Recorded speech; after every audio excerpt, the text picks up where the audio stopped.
বন্ধুরা, বাটা মাছের ঝাল তো অনেক খেলে, একবার ঝিঙে দিয়ে খেয়ে দেখো, খেতে না খুবই দারুণ লাগে। যে ভিডিওটা স্কিপ করো না, লাস্ট পর্যন্ত দেখো। চলো ভিডিওটা শুরু করি। তো প্রথমে এখানে কেটে নিয়েছি ঝিঙে, আলু আর কয়েকটা কাঁচা লঙ্কা মাঝখান থেকে চিড়ে নিয়েছি। এরপর এদিকে নিয়ে নিয়েছি মাছ। বাটা মাছগুলো সামান্য পরিমাণে লবণ আর সামান্য পরিমাণে হলুদ দিয়ে ভালো করে মেখে নিলাম।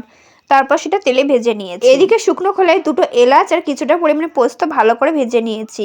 তারপর সেটা গুঁড়ো করে নিয়েছি। মশলা বলতে এটাই আমি এর মধ্যে দেবো। তোমরা কিন্তু চাইলে এর মধ্যে শস্য দিতে পারো, তবে আজকে আমি শস্য দিই না। আর ওইদিকে আমি মাছগুলো না ভালো করে ভেজে নিয়েছি, সেটা তোমাদের সঙ্গে শেয়ার করলাম। মাছটা একটু কড়া করে পিঠে করে ভেজে নিয়েছি। তারপর কড়াই দিয়েছি বেশ খানিকটা পরিমাণে তেল।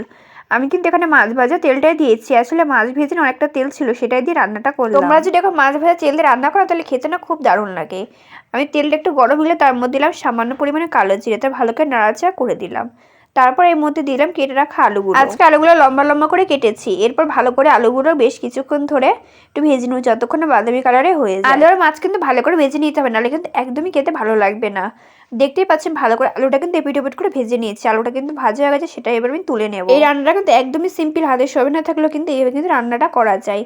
আমি আলু বেশ কিছুক্ষণ ধরে ভেজে নিয়েছি। এরপর এর মধ্যে দিয়ে দিলাম চেরা কাঁচা লঙ্কা আর দিয়ে দিলাম ঝিঙে। ভালো করে নাড়াচাড়া করতে থাকলাম। প্রথমে ভাজছিলাম আলুটা তুলে, ঝিঙেটা আলাদা করে ভাজবো, তাহলে না একসঙ্গে দিয়ে ভেজে। তোমরা হয়তো আমার গলা শুনে বুঝতে পারছো না, আমার প্রচন্ড পরিমাণে ঠান্ডা লেগেছে, তার সঙ্গে জ্বর। তারপর আমি কিন্তু ভয়েস দিই। আসলে আমি কিন্তু রেগুলারই ভিডিও দেওয়ার চেষ্টা করি। আমি বেশ কিছুক্ষণ ধরে আলু ঝিঙেটা ভেজে নিয়েছি। এরপর এর মধ্যে সামান্য পরিমাণে লবণ, তারপরে আরো ভালো করে কিন্তু ভাজতে থাকলাম। আমি যেহেতু এর মধ্যে লবণ দিয়েছি, তার জন্য কিন্তু আলাদা করে ঝিঙেতে কিন্তু জল বেরিয়েছে।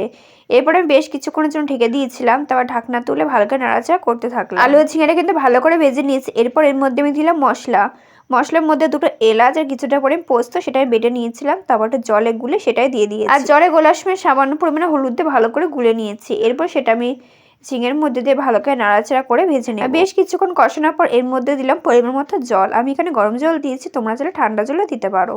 আমি জলের পরিমাণটা একটু বেশি দিয়েছি, যেহেতু আলু আর ঝিঙেটা ভালোভাবে সিদ্ধ হতে হবে, তার জন্য জলের পরিমাণটা বেশি দিয়েছি। তোমরা যেই পরিমাণে ঝোল রাখতে চাও সেই পরিমাণে জল দিও। আমি জল দিয়ে হালকা নাড়াচাড়া করে তার মধ্যে সামান্য পরিমাণে হলুদ, তারপর ঢেকে দিয়েছিলাম। 10 মিনিট পর ঢাকনা তুলে আমি তার মধ্যে দিয়ে দিলাম বাটা মাছগুলো দেওয়ার পর ঢাকনা দিয়ে 5 মিনিট জাল করে নিয়েছি। তারপর ঢাকনা দিয়ে লবণ চেখে দেখলাম লবণ লাগবে, তাই সামান্য পরিমাণে লবণ দিলাম। আর দিলাম সবশেষে সামান্য পরিমাণে গরম মশলা। তারপর নাড়িয়ে চাড়িয়ে দিলাম। ব্যাস, এবার নাড়িয়ে চাড়িয়ে নামিয়ে রেডি হয়ে গেল বাটা মাছ দিয়ে ঝিঙে, যেটা খেতে হচ্ছিল খুবই দারুণ। তোমরা কিন্তু বাড়িতে অবশ্যই ট্রাই করো। রেসিপিটা কেমন লাগলো অবশ্যই আমাকে কমেন্ট করে জানিও। ভিডিওটা ভালো লাগলে একটা লাইক করে জেনে সাবস্ক্রাইব করতে ভুলো না কিন্তু। বাই।